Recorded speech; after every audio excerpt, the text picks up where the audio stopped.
Where the Wild Things Are. The night Max wore his wolf suit and made mischief of one kind and another, his mother called him Wild Thing, and Max said, "I'll eat you up." So he was sent to bed without eating anything. That very night, in Max's room, a forest grew and grew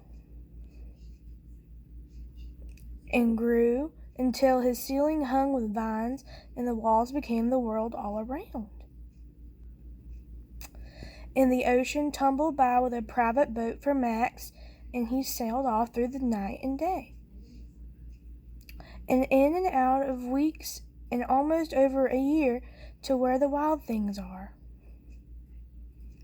And when he came to the place where the wild things are, they roared their terrible roars and gnashed their terrible teeth and rolled their terrible eyes and showed their terrible claws.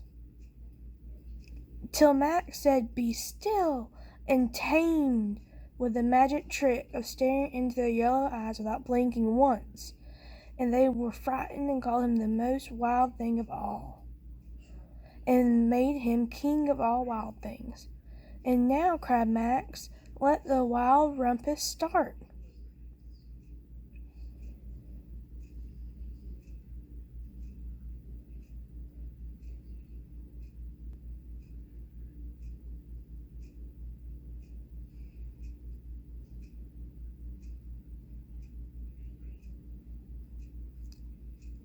"Now stop," Max said, and sent the wild things off to bed without their supper.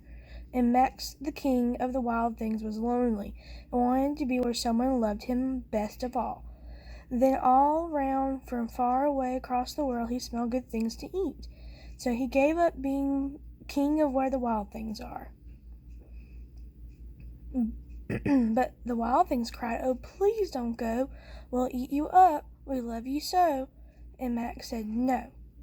The wild things roared their terrible roars and gnashed their terrible teeth and rolled their terrible eyes and showed their terrible claws.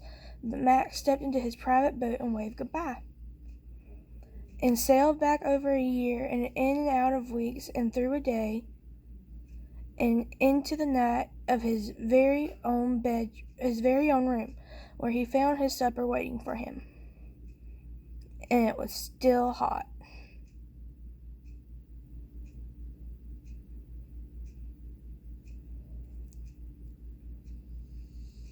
The end.